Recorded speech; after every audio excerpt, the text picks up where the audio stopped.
బిల్లీరావు నుంచి భూమి గుంజుకోలేదు అధ్యక్ష. నేను వచ్చిన వెంబడే సుప్రీంకోర్టు వరకు వెళ్ళి కొట్లాడి ఒక ప్రైవేట్కు ఐఎంజీ భారత్ అని ఒక ఫేక్ కంపెనీకి కేటాయించిందని ఆరోపణలు ఎదుర్కొంటున్న భూమిని సుప్రీంకోర్టులో కూడా కేసు గెలిచి ఆ భూమిని వెనక్కి తీసుకొని ఆ భూమిని ఈరోజు మనం అభివృద్ధిలో భాగంగా టీజీఐఐసి కేటాయించి అక్కడ ఐటీ కంపెనీలు ఇతర పరిశ్రమలు రావడానికి అవసరమైన లేఅవుట్ చేయండి అని చెప్పి ఈరోజు ఒక అభివృద్ధి కోసము ఒక కాంక్రీట్ ప్రపోజల్తో ముందుకు వస్తే ఈరోజు అక్కడ ఏదో రిజర్వ్ ఫారెస్ట్ ఉన్నట్టు, రిజర్వ్ ఫారెస్ట్లో అత్యంత ఏమంటారు జీవరాశులు ఉన్నట్టు, జింకలు పులులు సింహాలన్నీ ఆనే ఉన్నాయి అన్నట్టు, జింకలు పులులు సింహాలు లేవు అధ్యక్ష. ఆ చుట్టుముట్టుతో కొన్ని గుంటనక్కలు చేరి ఇట్లా వ్యవహరిస్తున్నాయి అధ్యక్ష. గుంటనక్కలకు గుణపాఠం చెప్తాం అధ్యక్ష. అది 100% developed area. We are also going to utilize for development. We are not utilizing or otherwise మేము ఎవరికో అర్ధరాత్రి పూట ఎవరికో కట్టబెట్టే ప్రయత్నం చేయలేదు అధ్యక్ష. పర్ఫెక్ట్ డెవలప్మెంట్ చేసి ఓపెన్ ఆక్షన్ ద్వారా అంతర్జాతీయ స్థాయి సంస్థల్ని పెట్టుబడులు పెట్టడానికి భూమిని తెలంగాణ ఇండస్ట్రియల్ ఇన్ఫ్రాస్ట్రక్చర్ కార్పొరేషన్ ద్వారా ఆ పెట్టుబడులను ఆకర్షించడం కోసం ఈరోజు ఒక ప్రణాళికబద్ధమైన డెవలప్మెంట్ చేయడానికి మేము ముందుకు వస్తే ఇవాళ దాన్ని అడ్డుకునే ప్రయత్నం చేస్తున్నారు అధ్యక్ష. నేను ఒకటే మాట అడుగుతున్నా అధ్యక్ష. 10 సంవత్సరాల మీద అధికారంలో ఉన్నప్పుడు ఐఎంజీ భారత బిల్లీరావు అనే ఆయన దగ్గర భూమి ఉన్నప్పుడు మీకు బాధ లేదు, దుఃఖం లేదు, ఆ భూమిని వెనక్కి తీసుకురావాలని ఆలోచన లేదు.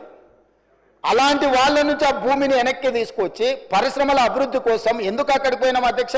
ఈరోజు అమెరికన్ కౌన్సిలేట్ అక్కడనే ఉంది, ఈరోజు విప్రో అక్కడనే ఉంది, ఇన్ఫోసిస్ అక్కడనే ఉంది, ఐటీ పరిశ్రమలన్నీ అక్కడనే ఉన్నాయి.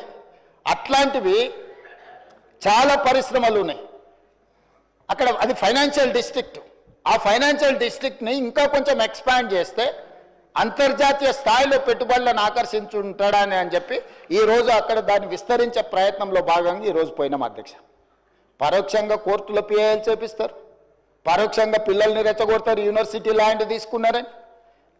ఐఎంజీ భారత్కు పోయినప్పుడు లేని బాధ ఈరోజు టీజీఐఐసి పరిశ్రమలను నెలకొల్పడానికి పెట్టుబడులు పెట్టడానికి వేల లక్షల ఉద్యోగ అవకాశాలు కల్పించడానికి ప్రయత్నం చేస్తుంటే ఎందుకు అభ్యంతరం పెడుతున్నారు అధ్యక్ష?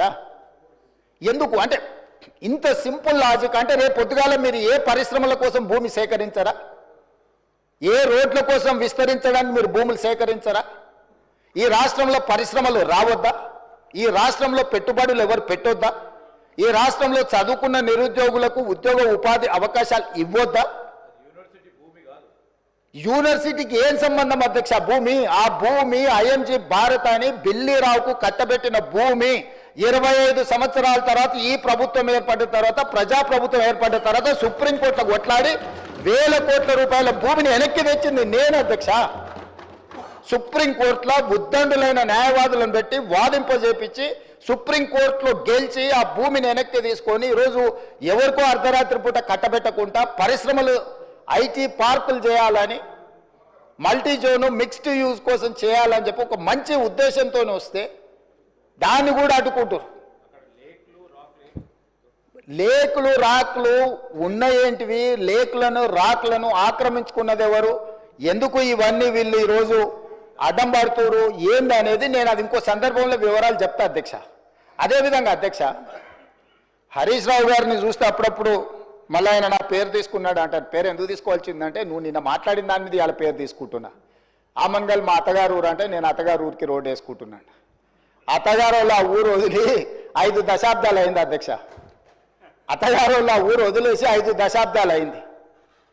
ఫ్యూచర్ సిటీని వాళ్ళు పరిశ్రమల కాలుష్యంతో మొత్తం రంగారెడ్డి జిల్లాను సర్వనాశనం చేయాలని కుట్రపూరితంగా అత్యంత కలుషితమైన ఫార్మా కంపెనీలను అక్కడ పెడుతుంటే కలుషితమైన ఫార్మా కంపెనీలు అన్నిటిని ఒక దగ్గర కూడబెడితే అంతర్జాతీయ ఎయిర్పోర్ట్ కూడా కుప్పకూలుతుందని చెప్పి దాన్ని జాగ్రత్తగా జీనోమ్ వ్యాలీ ఏ విధంగా డిజైన్ చేసినామో అట్లా చేయడమే కాకుండా ఏమాత్రం కలుషితం లేని పరిశ్రమలకు భూములు కేటాయించాలి, దానికి అంతర్జాతీయ ప్రమాణాలు ఉండాలి, నెట్ జీరో సిటీ చేయాలి, ఏఐ హబ్ చేయాలా, స్పోర్ట్స్ హబ్ చేయాలా, ఎడ్యుకేషనల్ హబ్ చేయాలా, ఇట్లాంటివన్నీ మేము పెడితే వాటిని అడ్డుకోనికి ఆ రోడ్ అక్కడికి తీసుకెళ్ళి అధ్యక్ష రోడ్ ఆమన్గల్ కోసం వేయలేదు అధ్యక్ష.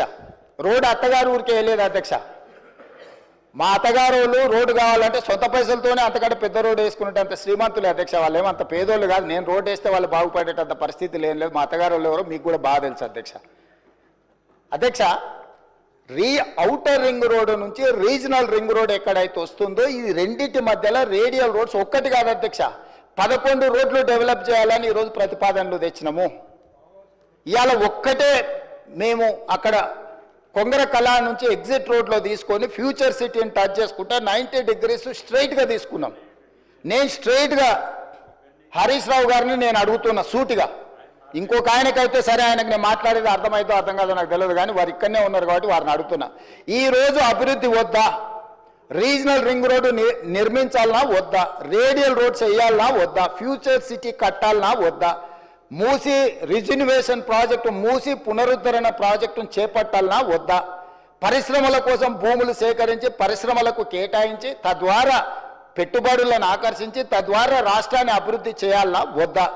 10 సంవత్సరాలు ప్రభుత్వాన్ని నడిపిన మీరు, 10 సంవత్సరాలు తెలంగాణను ప్రపంచానికి ఒక మోడల్గా డెవలప్ చేసినమన్న మీరు ఎక్కడ కూడా భూమి సేకరించకుండానే మీరు చేసిండ్రా?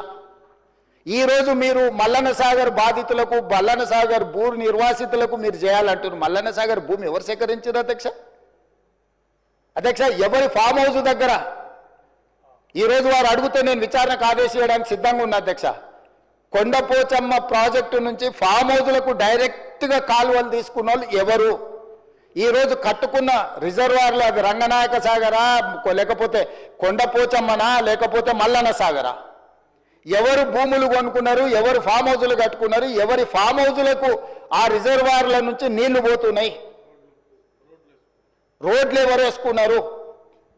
ఈరోజు నాకు కానీ నా కుటుంబ సభ్యులకు కానీ నేను ప్రభుత్వం వచ్చిన తర్వాత 1 ఇంచు భూమి అయినా ఎక్కడైనా మేము కొనుక్కున్నామా? అది ఫ్యూచర్ సిటీ కాదు, 4 బ్రదర్ సిటీ అని. 4 crore brother and sisters city అధ్యక్ష. 4 కోట్ల తెలంగాణ సోదరులు సోదరీమణుల యొక్క సిటీ అధ్యక్ష. That is our future. ఆనాడు చంద్రబాబు నాయుడు గారు మొదలుపెట్టిన సైబరాబాద్ డెవలప్మెంట్ అథారిటీని రాజశేఖర రెడ్డి గారు కొనసాగించి, రాజశేఖర రెడ్డి గారు రాజకీయ కక్షాపూరితమైన ఆలోచనలు చేయొద్దు, అభివృద్ధిలో ఎవరు మొదలుపెట్టినా దాన్ని కొనసాగించాలని రాజశేఖర రెడ్డి గారు నిర్ణయం తీసుకొని చంద్రబాబు నాయుడు గారు 200 ఫీట్లతో మొదలుపెట్టిన ఔటర్ రింగ్ రోడ్డును 500 ఫీట్లకు పెంచడమే కాదు, ఆనాడు పెద్దలు దేవేందర్ గౌడ్ గారు శంషాబాద్లో మొదలుపెట్టిన అంతర్జాతీయ ఎయిర్పోర్టు ప్రతిపాదనను రాజశేఖర రెడ్డి గారు కొనసాగించుండు. రాజశేఖర రెడ్డి గారు ఆనాడు ఐటీ కానీ ఫార్మా కానీ నేదురుమల్లి జనార్దన్ రెడ్డి గారు మొదలుపెట్టిన Hitec City foundation, Rajiv Gandhi గారిని ఆదర్శంగా తీసుకొని మొదలుపెట్టిన హైటెక్ సిటీని చంద్రబాబు నాయుడు గారు కొనసాగించారు. చంద్రబాబు నాయుడు గారు కొనసాగించిన దాన్ని రాజశేఖర రెడ్డి గారు విస్తరించారు. ఏ రోజు కూడా కక్షాపూరితమైన ఆలోచనలతోని మేము వ్యవహరించలేదు అధ్యక్ష. గత ప్రభుత్వం ఏదైనా చేసి ఉంటే మేము ఇది మంచి చేసిన కొనసాగించండి అని మీరు అక్కడి నుంచి మాకు సూచన చేయండి. నేను ముఖ్యమంత్రి అయినప్పుడు ఇదే సభలో చెప్పిన అభివృద్ధి విషయంలో మాకు భిన్న అభిప్రాయాలు లేవు. గత ప్రభుత్వం ఏదైనా మంచి చేసి ఉంటే ఆ మంచిని కొనసాగిస్తామని ఇక్కడి నుంచే నేను స్పష్టంగా చెప్పిన. మీ సుదీర్ఘమైన అనుభవాన్ని ఉపయోగించి రాష్ట్ర ప్రభుత్వానికి సూచన చేయండి. ప్రతిదీ అడ్డుకునే ఆలోచన, ప్రతిదీ ఎట్లా చెడగొట్టాలనే ఒక కుట్ర, ఇది ఏ రకంగా మంచిది? ఈరోజు కామారెడ్డి దగ్గర ఒక రాకెట్ ధృవన అంటే ఇస్రో గవర్నమెంట్ ఆఫ్ ఇండియాలో ఇస్రోలో జరిగే రీసెర్చ్ ప్రైవేట్లో ఈరోజు చేస్తాం.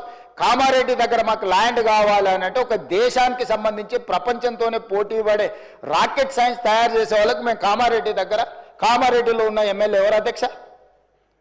ప్రతిపక్షానికి సంబంధించిన ఎమ్మెల్యే. అంత మంచి సంస్థను అక్కడికి పంపించాలని ఎందుకు అనుకుంటున్నాం అధ్యక్ష? మాకేముంటుంది అధ్యక్ష? తెలంగాణ మొత్తం మాదే అధ్యక్ష.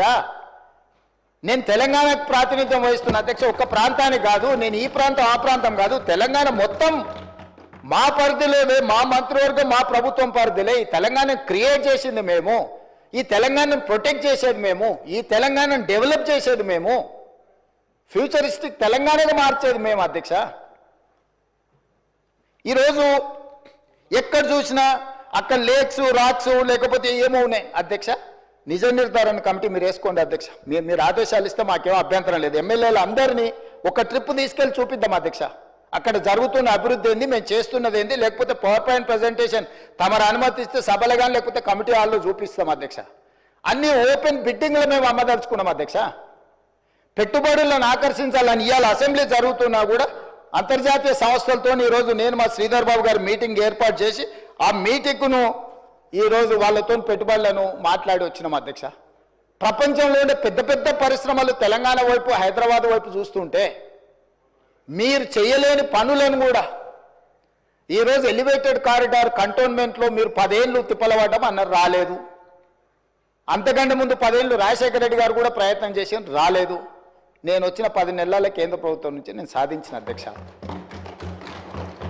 పూడూరులో నిర్వహించిన లో ఫ్రీక్వెన్సీ నావీ రాడార్ స్టేషన్ మీరు కూడా వచ్చారు కదా అధ్యక్ష. అది 9 ఏళ్ళు మీరు కేవలం రాజకీయ కక్షలతో ఆపి పెడితే దేశ భద్రతకు సంబంధించింది అధ్యక్ష. అది ఏ ప్రైవేట్ ఇండస్ట్రీ ఎవరి పెట్టుబడిదారు కప్పజెప్పేది కాదు. సముద్రంలో దేశ